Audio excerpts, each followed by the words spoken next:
Yeah, I'm pretty retarded. It took me a few minutes to get started here. That's what took me so long to call you.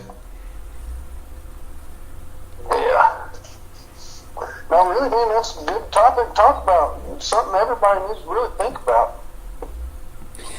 I think so. I think with everybody doubting, when I was younger, a lot of people would ask me why I carried my gun in church.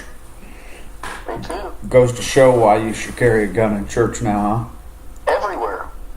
Yeah, everywhere. It's always the least, if you could expect when something is going to happen, you could just plan not to be there. But the problem is, you can't expect the unexpected. You can only be prepared for the unexpected. Right. So you can't. Is my living philosophy. Absolutely. But everybody calls me crazy. You know what I mean? I mean, so if you knew something bad was going to happen, you're not going to go there. Of course, if you knew a tornado was going to hit Markland Mall December 1st, you probably wouldn't go shopping December 1st at the Markland Mall. Right. Or you would at least call the officials and make sure they were prepared for something like that to happen.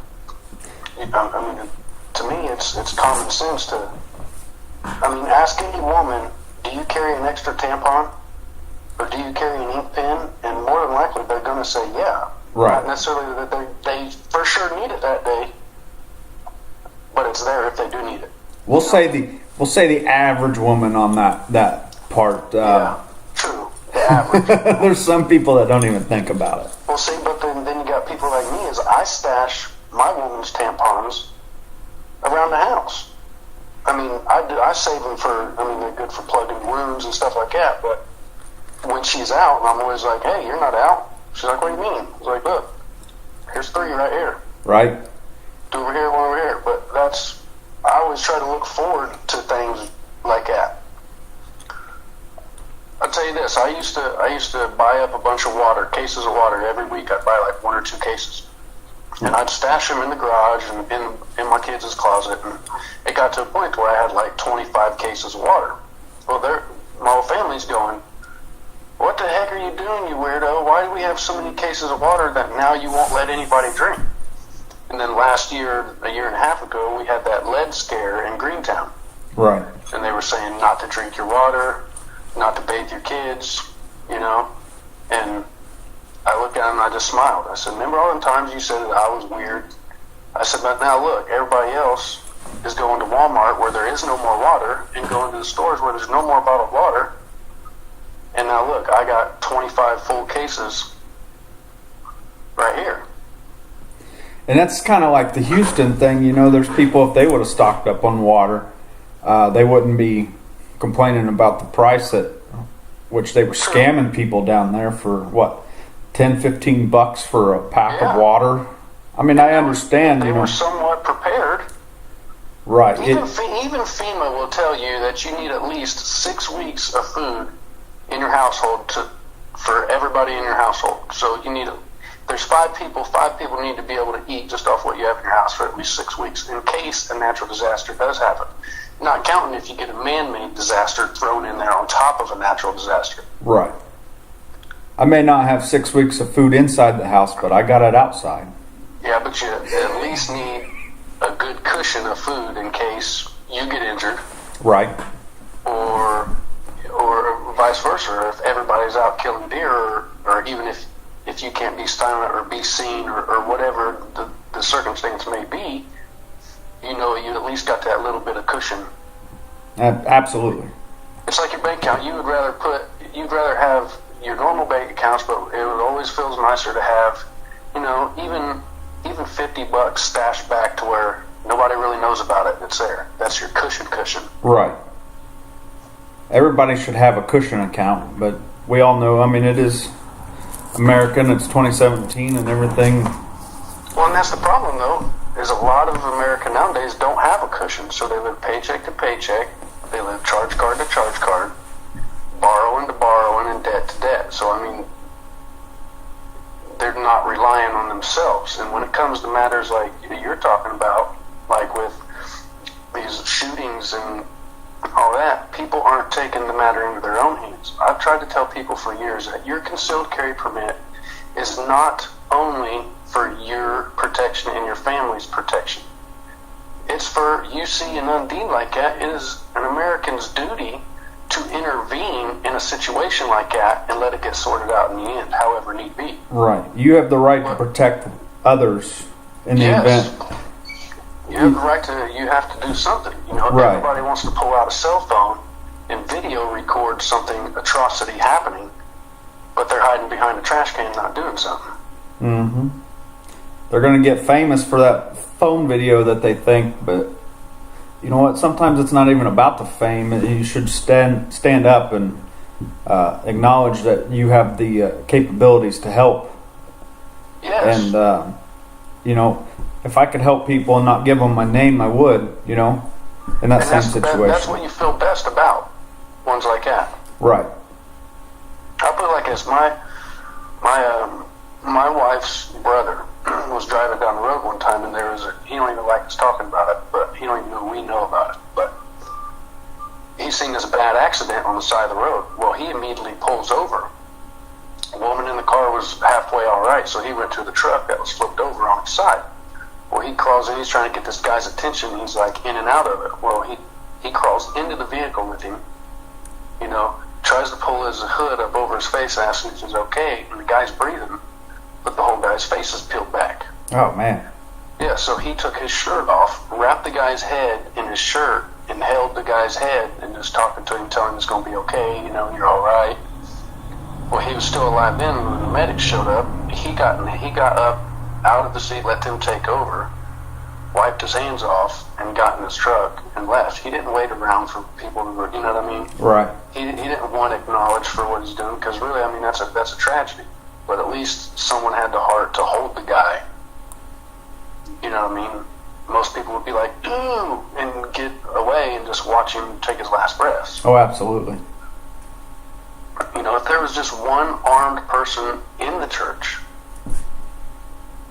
I mean, it's better if there's more, because you never know how people's going to, I mean, you know, for instance, a lot of people could say what they're going to do. I know, for instance, but when bullets are flying and barrels are pointing, the truth comes out in people, and it's either fight or flight. Oh, absolutely. I mean, it's going to happen. You like you said, a lot of people are going to say, well, I would have done this, or I would have done this.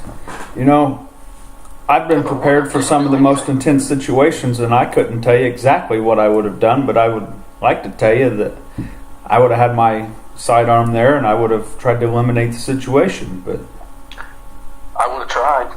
Yeah, absolutely. Kudos to the guy that did, you know, chased him down. Because, I mean, if you start shooting at somebody who is doing something like that, you're going to draw their fire.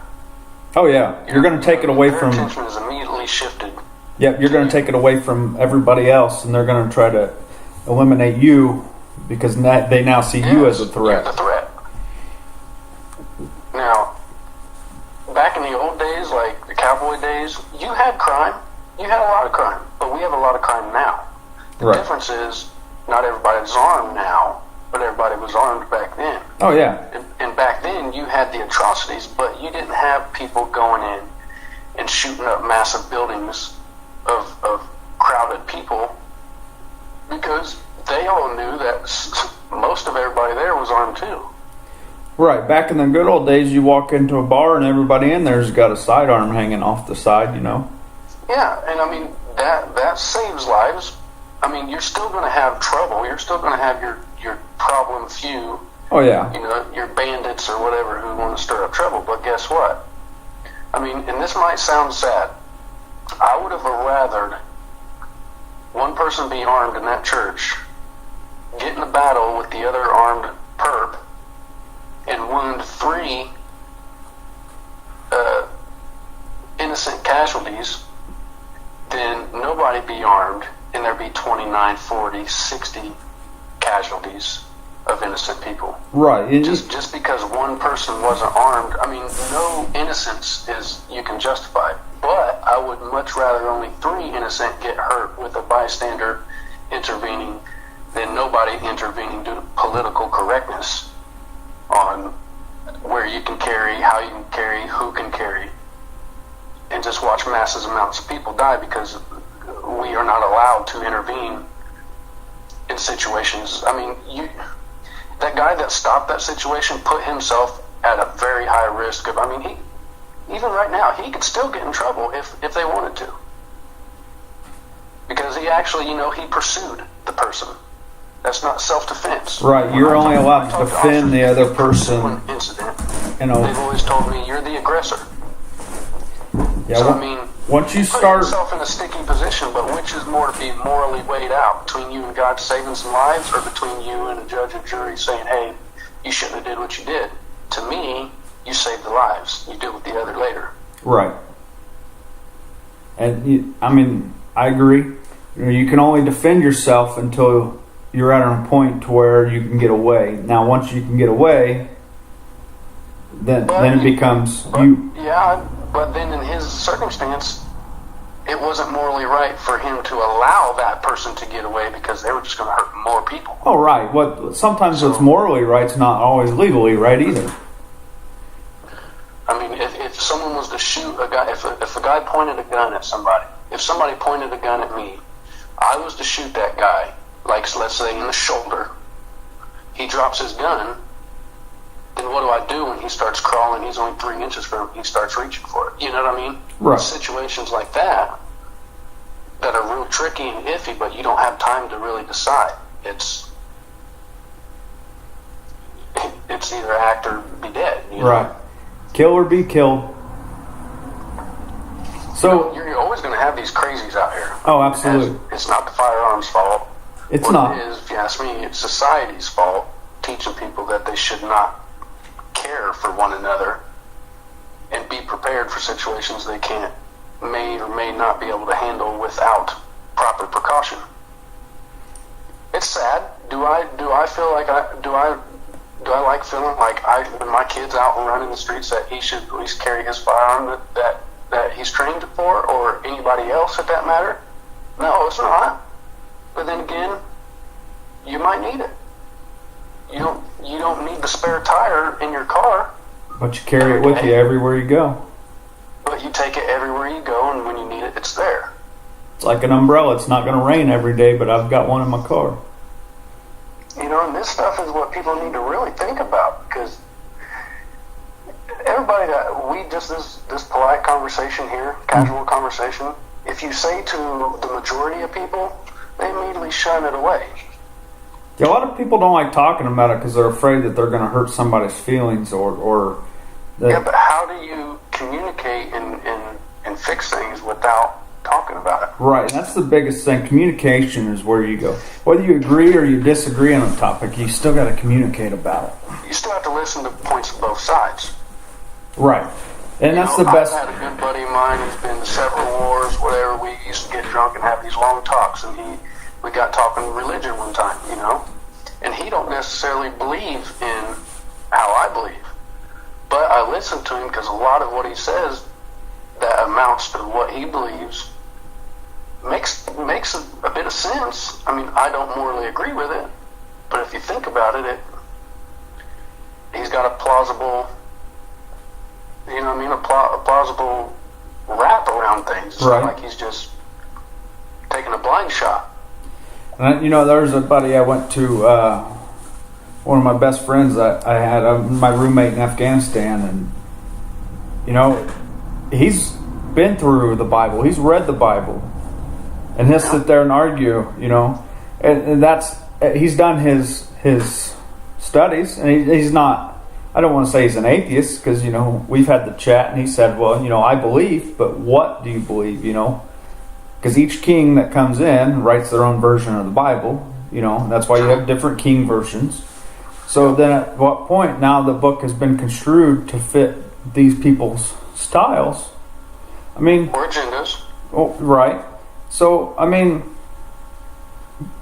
it doesn't matter what you believe, it shouldn't matter what you believe, but at least have the decency to respect someone when they want to discuss, Look, Muslim, Catholic, Christian, Buddhism, they're all wrapped around a good belief system.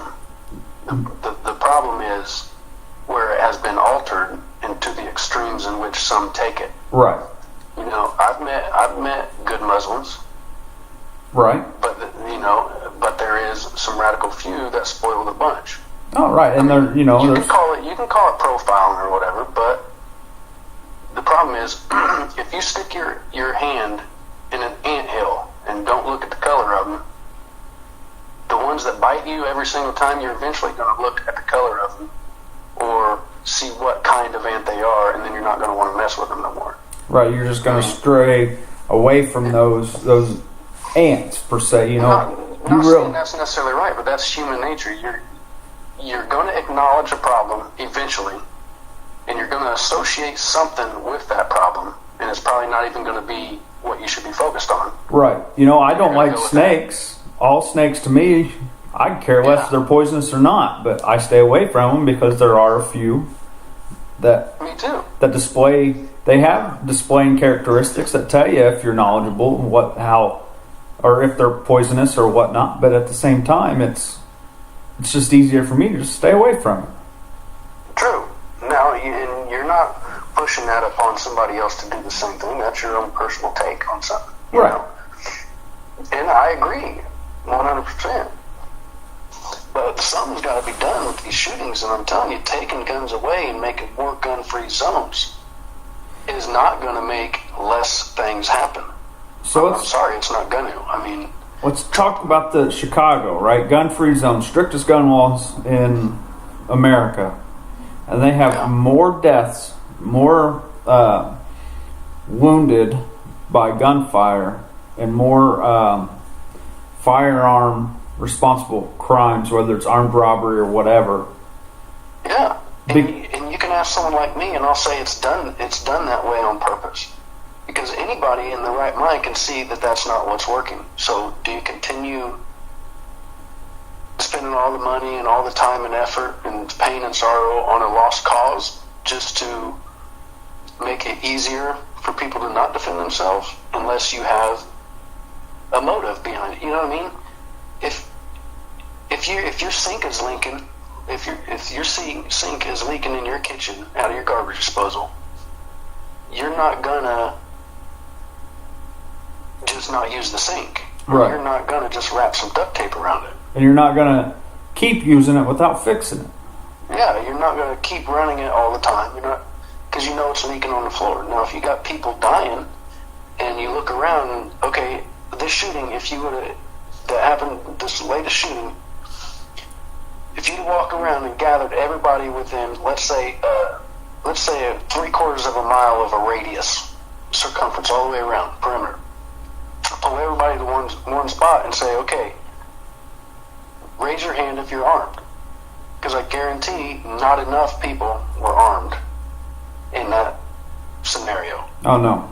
Luckily, there was somebody, but it just goes to show. And I had a big fight with the commissioner over the Greentown Police. They're wanting to pull them away and, get rid of our cops. And I said, look, you and I both know we have a town cop because it's spread thin throughout the county. Most nights you might have 3 county officers. Sheriff, and it took 26 minutes for the sheriff to get to my house. Well, and I was talking to the commissioner, which is also a police officer, and I've talked to many veterans and people who have been in life or death scenarios, and 1 minute is a long time when something dramatic is happening. At work, 1 minute is long, but fight for your life for 1 minute. Oh, absolutely. And you can't. And I told him, I said, you're going to have vigilantes. You're going to have people like me who's watching my neighborhood. Neighbors looking out for neighbors, which can cause other incidents that could have just been, shootout with a guy that you thought was breaking in but wasn't. But all that could have been intervened or could have been stopped if you just kept the town marshal or kept the peace officers around. Right. You can't take away people's ability, let's just put it that way as a political correct term, ability to defend themselves and others, and then expect things like this to stop. You can't. I'm not saying arm everybody. Although, I mean, it wouldn't be a real bad idea. It wouldn't be no worse than it already is. Right. I think it'd be better if everybody was armed. And I you know, do too. Quite frankly, you wouldn't have people looking at people messed up. You'd give people a nod. You'd shake people's hands. You'd be more polite. Back in the day, you ask a guy what time it was, he reached in his jacket pocket to pull out a pocket watch, and you were nervous. Because you don't know what he's reaching in there to really grab, you know. right. So You go in the store and leave your windows down. I mean, someone's going to think twice of getting in there if they know that you might come out, and more than likely you're armed. I was hoping somebody would take my truck if I leave the windows down, but that's just me. Yeah, some of them might take my car, yeah. But something's got to be done, Randy. I mean, something's got to be. We can't just be like, oh, another shooting, oh, another shooting, Right. oh, another shooting. And I just seen a headline that there was a school shooting in California. I believe it said 3 dead, several wounded.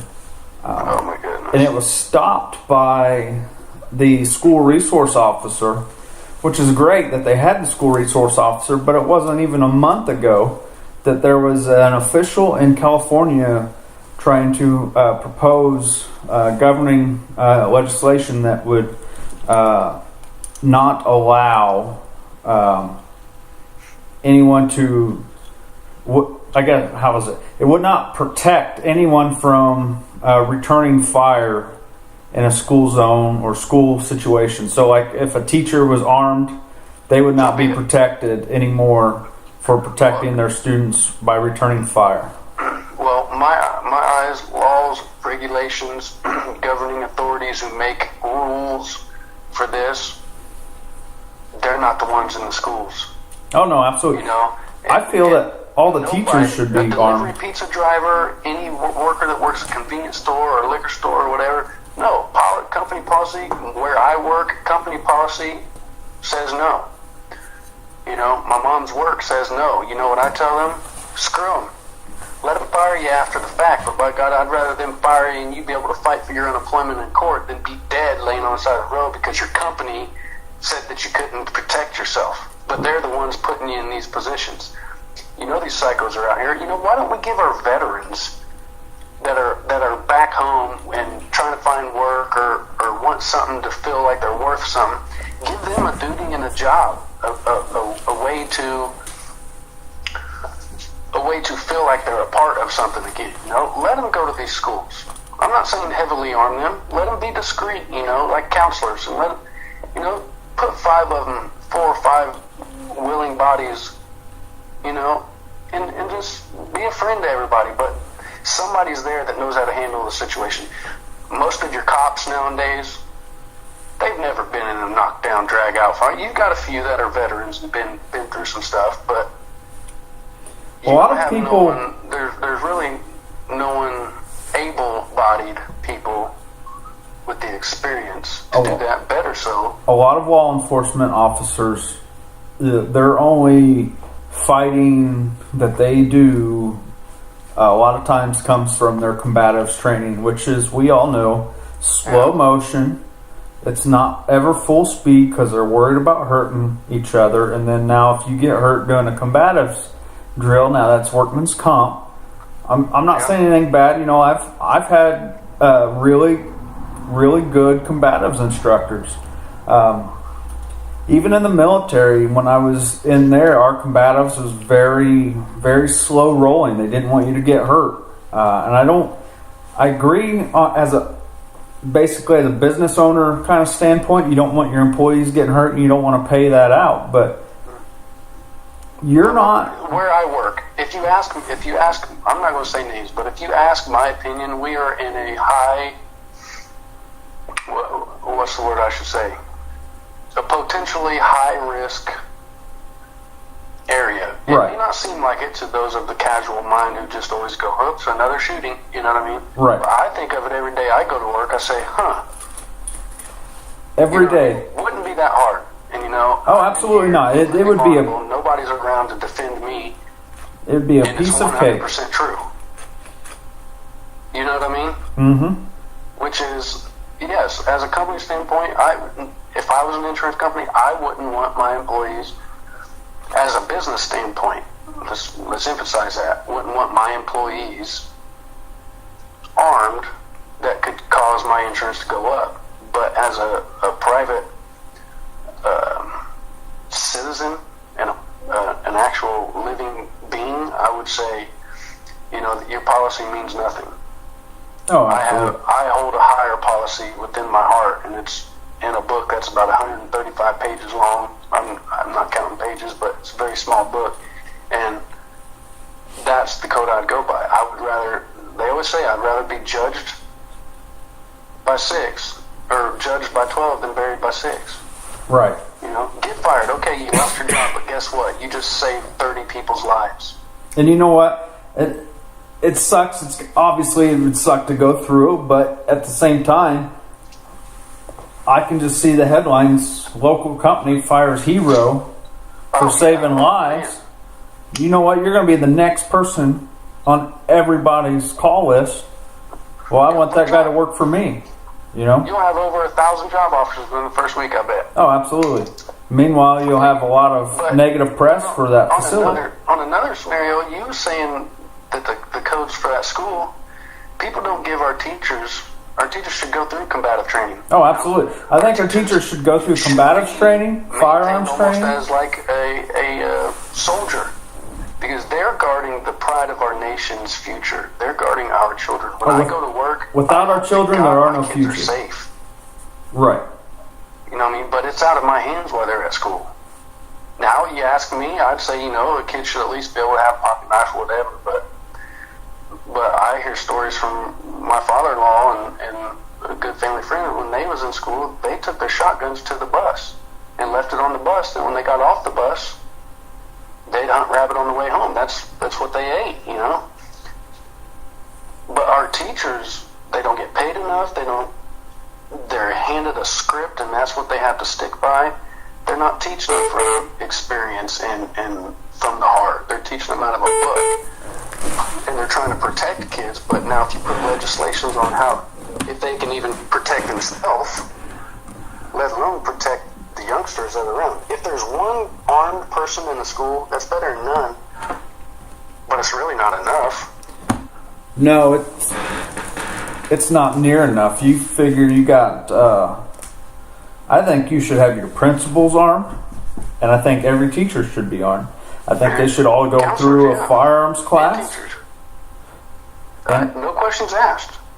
Now they should be put through rigorous training and discipline, like almost military style rules of engagement. You know what I mean? Right, absolutely. They need to be qualified to do it. And it doesn't even have to be lethal weapon, Yeah, you can use less than lethal. I mean, there's all sorts of stuff out there. Give them tasers, for crying out loud. A taser, believe it or not, could stop. I'm not saying it will, because I've seen people walk right through a taser. Not I was quick to the ground. It gives you that window to react. Right. It gives you that opportunity. Most times it'll stop them. I mean, it stops about 8 seconds. But if you're still connected, you can pull that trigger for another 8 seconds. Now that 16 seconds, all those kids in your classroom are down the hall, running to a safe space. That'd be about 1 second per kid. There's usually about 16, 20 kids in the class, I would say. 12 to 16. And that's a very sensitive subject. It scares me to death. I've told my kids when we ran through this drill, if something was to happen at school like that, you get as far away from you can. I said, if there's a closet or whatever under your desk or anything, you get it. If there's a pencil right there, you grab it. If you got your scissors out, anything, you grab it. I said, you don't just run and let somebody tell you where to go and go completely unprepared. You should always have at least your pencil or something you can use to defend yourself. Right. I said, because, they lean down to you and you get one good stick. Yeah, they might get you, but guess what? They're bleeding good now. You can stick them in the eye if they're not expecting it. We teach people to be dependent upon others for our safety. But all the people that I know, it took themselves to get out of them situations that were unsafe. Right. You know, can. I've been in a lot of sticky situations, you know, and I know a lot of people that have been even way more sticky. But when it comes down to it, the only ones you can rely on is yourself. Absolutely. And that's even shaky from time to time. You can only rely on yourself because nobody else is guaranteed. Because, I mean, just face it, right? If you and I are in a situation and I can get myself out of this situation, I'm going to try my best. I'm not saying you and I personally, but I'm saying, like, you got two people. Person A, they're going to look out for themselves. Yep. Because, like you said earlier, fight or flight, and a lot of times people flight. There's Or no if they camaraderie fight, no they more. only fight enough to get themselves. Because the way I look at it is we'd have to do something, regardless of fight or flight. I really don't know, but I don't think I could just turn my back and run away and leave that person there. You know what I mean? So it'd almost be like you're always fighting for yourself. But let me ask you: you've been in scenarios where you were shooting at, or you were putting aggression towards one direction, and it wasn't the direction most likely you were the most safe. Right. But you were covering someone else. Correct. And you were expecting them to do the same. But that's where camaraderie comes in. Nobody feels that way towards one another. They always go, I'm either going to fight or I'm going to run and get the hell away from everybody else, and I'll be good. I've seen where there's been times where you have two people in a physical altercation, and there's a third person just sitting there watching. Yeah, how can you do that? You got to help. If not, don't jump in. I'm not saying jump in, but if that's one of your friends or one of your brothers or whatever. In my past, these have been my family to an extent, I guess. So you can't just sit there and watch. And I've seen people wear the uniform and they're hesitant to jump in. You can't worry when it's life or death. And sometimes the smallest things you wouldn't expect would be life or death, and they could be life or death. But you can't let that get in the way of you thinking. You know, a lot of people, you ask them, why didn't you help out? Well, I'm not getting sued. But yeah, political correctness. Absolutely. They don't want to be involved in that. And you know what? Sometimes you got to do what you got to do to protect you and your brotherhood. But see, and that's where people take for granted being an American. They take all the good attributes that they want from being an American, but they don't realize that there's so a lot of unwanted gratitude and unwanted stress that comes with being American. For that instance, I couldn't look if let's even say, okay, you remember the hospital thing with that nurse and that cop? Absolutely. Okay, me as just a citizen, I wouldn't be there videotaping that. You know, the officers sit back and let that other officer completely violate that person. But me as a citizen, you know, it even happened at work. And I've intervened between the military police and us private civilians. You have to put yourself at risk and stop some situations before they escalate. Me personally, I couldn't have watched that happen to that nurse and allowed that officer to get away with it. You know, I would have citizens arrest him, or I would have, you know what I mean? I would have at least stopped that situation from escalating until superiors got there. Yeah, absolutely. You know what? I look at other people as if it was myself. I don't just say, well, it's not bothering me, it's not affecting me, because in reality, if it's affecting him, it is affecting me. What bothered me with that is all the other officers that had just allowed it to happen, knowing, you know.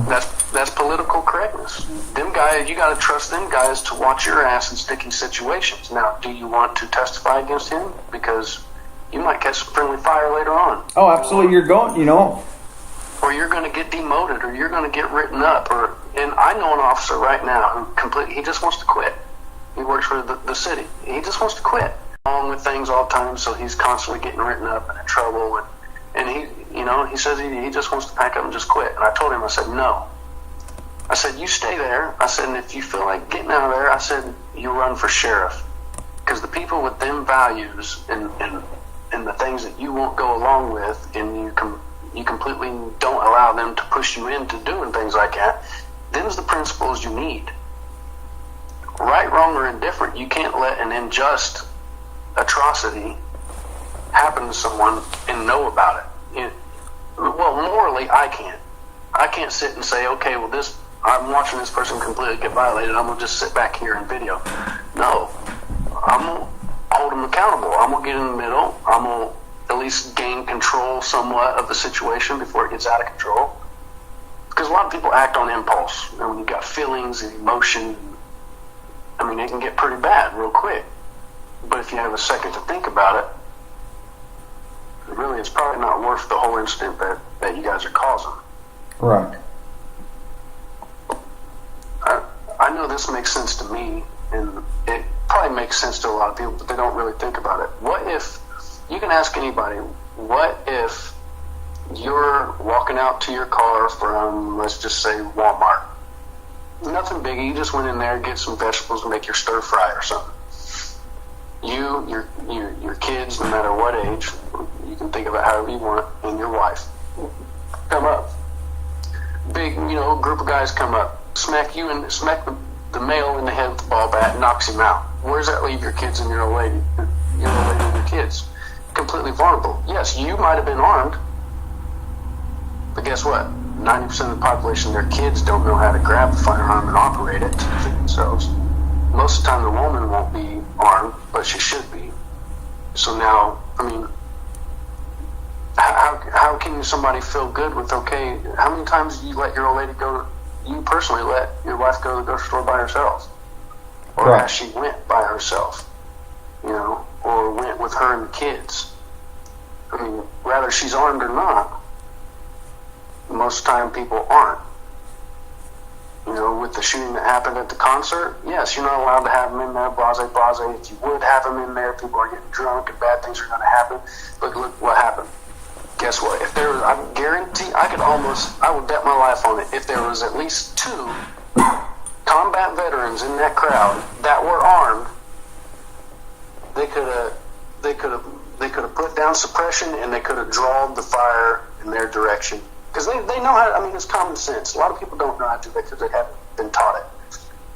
But they would definitely know what I'm talking about. Any veteran, say, hey, you draw their fire, you suppress them, divert their attention and flank, or retreat, whatever.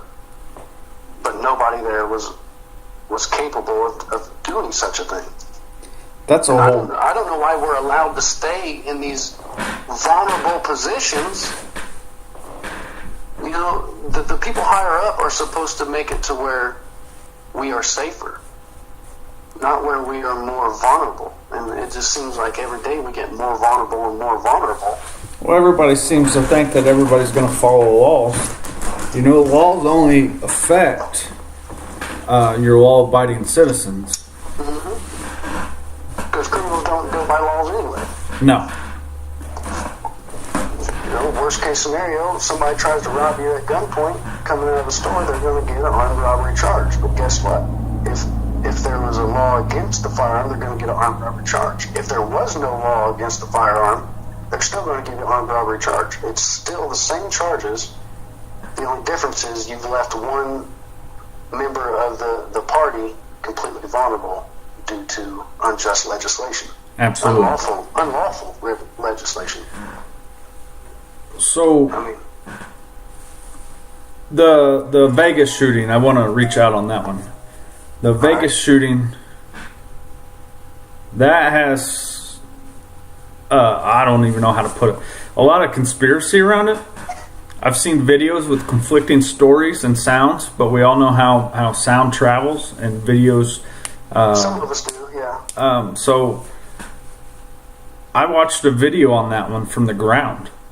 From pointing up, and the flashing lights were coming from the middle of the hotel, appeared to be around the 10th to 15th floor, not even near the 32nd floor, on the very end of the hotel. Not even at a glance. It's not nowhere near. Yeah.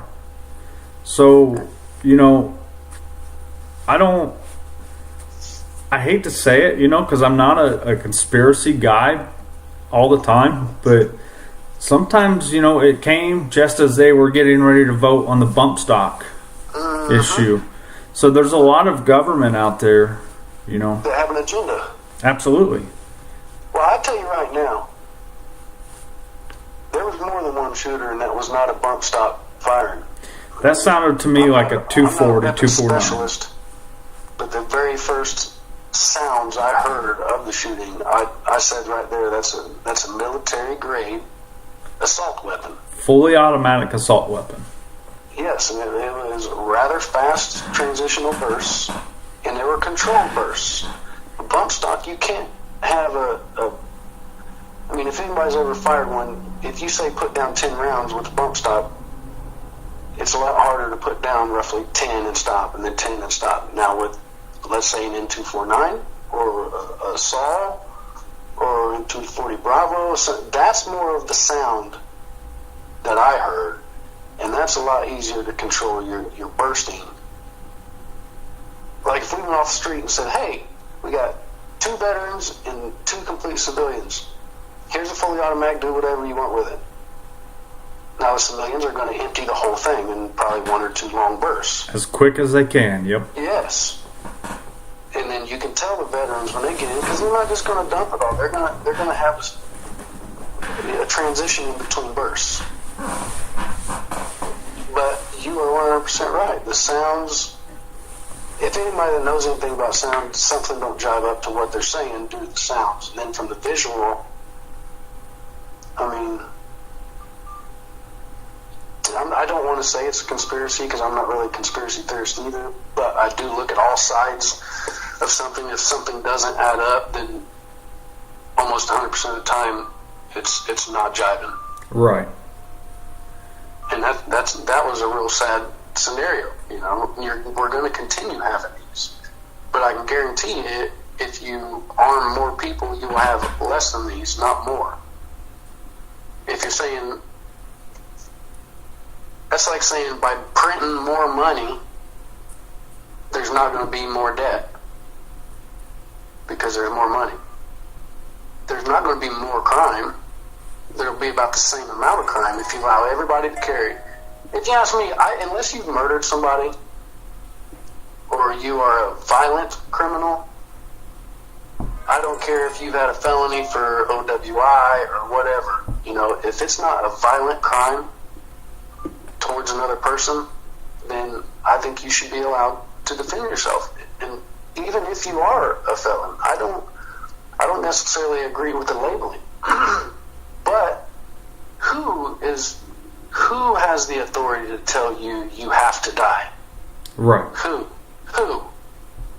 Because in my eyes, nobody tells me that I have to watch my kid die, or I have to allow somebody to kill anybody, because I'm not going to sit back and allow anybody to kill anybody. I don't care if it's just or not. You definitely have to have. If an officer was getting hurt on the side of the road, I would stop and intervene. Now, why would somebody do that? Because it's compassion. You don't never want to just see somebody get hurt. No, absolutely not. And some people do. Some people are just sickos. But if I'm walking and I see 3 guys jumping one person, even though that one person might have deserved it, I'm still going to intervene and at least break it up. I'm not just going to sit there and watch this guy get lifelined, because you know how many times I've kicked myself in my butt saying, man, I should have just done this, or just if I would have done this or had this. Oh, absolutely. It happens to everybody. And I look back, I got a couple of good buddies that are dead, and I say now, what if I would have just done this, or what if I could have done that? Well, instead of sitting back and wondering, why don't we get off our butts and throw political correctness out the window and do what your heart tells you to do is right? That's my only point. I mean, these shootings, man, have to stop, and we're not going to stop them by making more places where less people can be armed or defend themselves or others. Because 9 times out of 10, I've been in a couple situations where I knew something was going to be bad. But I've been in a lot more situations to where I thought everything was 100% okay. And thank God I was prepared enough without being prepared. Right. You know, we got to start teaching our kids in school firearm safety, if anything. You know, we got to teach them situational awareness, you know. But these are all the things that your teachers have your kids more time than the parents do. But they're not allowed to put personal opinion or make a personal effect on someone's life. But as a teacher, that's exactly what your position entitles. You want to put a positive impression upon our children, and you don't want to teach them to be vulnerable. I mean, that's just unlogical. You know, they always say, go tell a teacher if you see somebody being bullied. No. Yes, you tell a teacher, but your first thing is you intervene and stop the bullying. Absolutely, because it could be too late by the time teacher gets there. Yes, then you bring it to the attention of whoever's, you know what I mean, in charge of that. But, you know, that one quick bullying or hazing could have caused somebody to get stabbed with a pencil. Everybody always says, oh, assault weapon. And my big thing is, you know, a pencil. You're going to call it an assault number 2 pencil now, or right? Because assault is a verb. It's an action. Weapon is a noun. You know what I mean? It's only a weapon if you use it as a weapon, and it's only an assault if you assault someone or something with it. Otherwise, it's a tool. It is a tool to better defend yourself or to feed yourself. It's like carrying a wallet. What are you going to need if you need some money? You pull your wallet out. Yep, absolutely. I know these shootings, man, are just scary, and every day I just get more paranoid. I don't even like sending my kids to school. You know, I think I kind of agree with that, you know, knowing that our schools aren't protected like they should be. Even, you know, I went to a small, I guess it wasn't really that small, but the high school I went to was protected. They had a resource officer. Granted, he made rounds through all the buildings, but he was still on grounds. Now, out where my kids go to school now, they don't have a resource officer. They have a town police officer, and I'm sure that's a problem. I'm sure that officer could respond in a timely manner, but not really. Every second counts when you're talking about a school shooting. I know there's a fine line, because I don't want my kids going to a school that is like a prison, you know, completely locked down, barbed wire facing in, completely protected to that manner. Right. I don't want it overboard like that, but I would definitely not be opposed to putting a few able-bodied, capable persons in a position to intervene in something like that. You know, it's what gives them, you know, put a couple well-minded veterans in, you know, give them something to do, some duty, some purpose, you know, designate anybody, you know, not anybody, but you know what I'm saying. Right. It's just, it doesn't even make no sense that all these places these shootings happen mostly have the gun restriction laws, or they're at an event to where they know guns aren't allowed. Why? It's common sense. If you're a criminal, you're going to want to do the most easiest, less riskiest crime.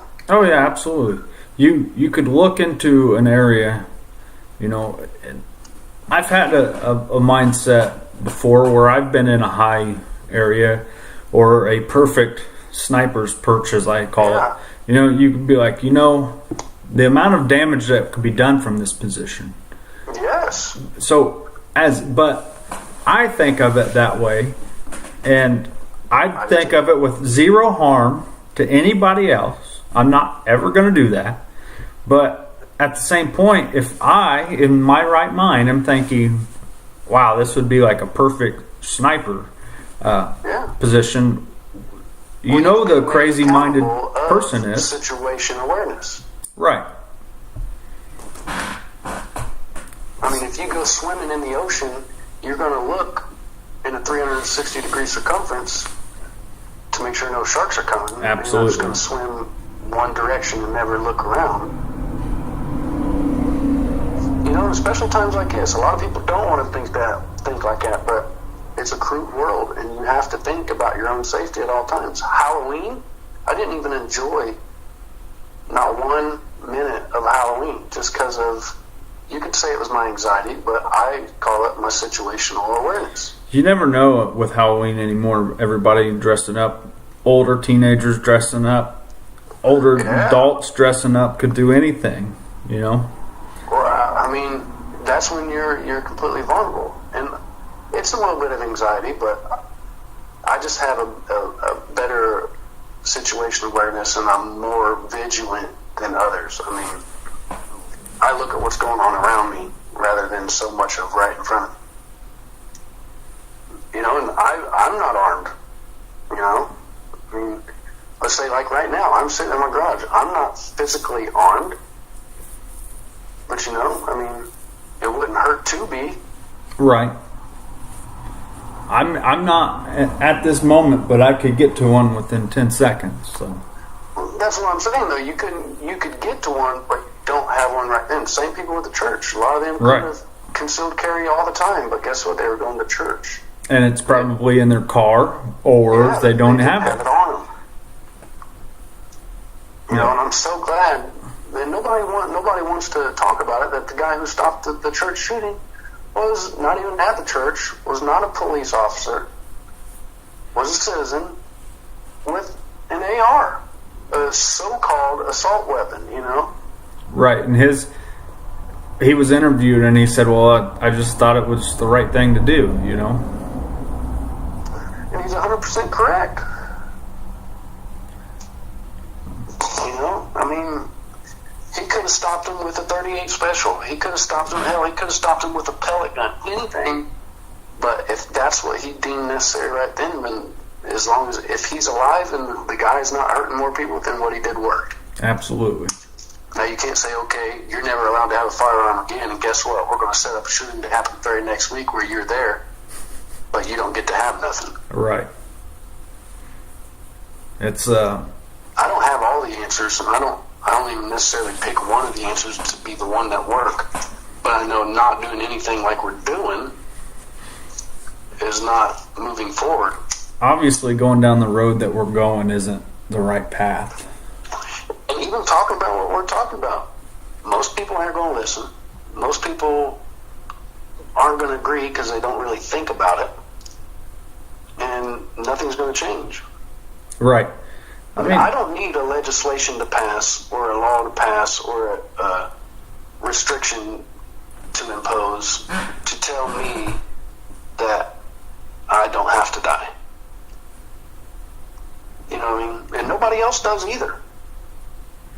But, you know, like you said, in America, there is consequences to everybody's actions or not actions. Right. Put it to you like this. If you know I'm about to go commit a crime, if I just tell you right now I'm going to go commit a crime, and I go do it, and you know about it, and you didn't do nothing to intervene, did you know you're criminally responsible as well? Absolutely.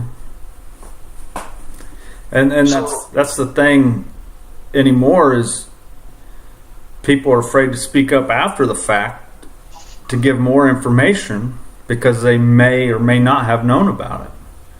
Or, yeah, they don't want to involve themselves. But that's the problem. We got to get over the, does it affect me right now at this moment personally? Because we're all united. We're all humans, you know. What affects you, Randy, affects me. When you had your surgery, it affected you, but it also affected me. I wanted to help you. You know, I wanted to, you know, I mean, I was somewhat compassionate, you know, trying, you know, check and see if he's all right and genuine about it, not just fucking conversation. Right. You know, that's what it takes. We gotta care about one another, but nobody does anymore. They only care, like you said, after the fact, when they've justified it in their own head, instead of right then. I mean, hell, how many times you see an officer arresting somebody, and let's say that guy resists, the cop gets thumping on him. Yes, as a citizen, you should intervene and say, hey, officer, that's enough. Do what you got to do or whatever. But who's to say even the officer was right? Right. So, I mean, you have to weigh that out after, but you have to intervene right then for everybody to gain their bearings. Yeah. If you harm somebody in a weapon-related incident, you don't want to give an interview right off the bat, because your whole mind is twisted.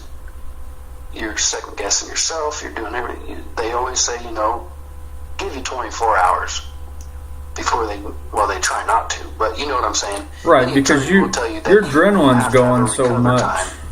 With your adrenaline going, you're not going to remember half the stuff that goes on anyway. Yeah, I mean, it's scary, man. My kids go to school every day. I'm usually at work. Hell, even at work, like I told you, I think about it, and I've said it all the time, that, there does need... Look, Jeremy, he might not have caught on to it, but was you there when Drew got in a fight at the C-store? Yep. Okay. Well, I was there, and when Jeremy showed up, what'd he do? He did what he should have done. He intervened. He kind of took the attention off of Drew and that guy and got the attention on that guy and Jeremy. And, as Jeremy was confronting this guy and the guy is talking about guns and everything and their hands are visible, everybody else steps back and puts their back against the wall. You know what I did? I maneuver around the vehicle and get behind the guy as Jeremy's got his attention. Why? Because that's situational awareness. Yes, I put myself in a bad position through blow-through fire, but I was thinking if this guy is to draw down on Jeremy's showing his hands are empty, which he could have accessed something real quickly, but if he draws, it's going to be done too late for all at the building.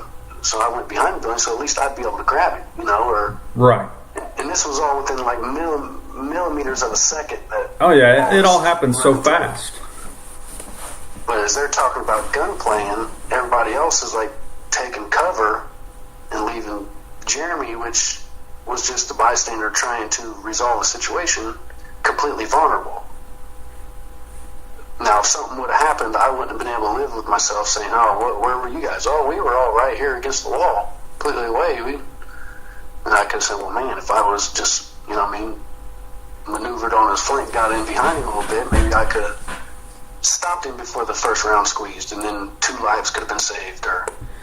Yeah, you just, takes a special person sometimes, and unfortunately, as my mom said, I think it was today, the trophy generation.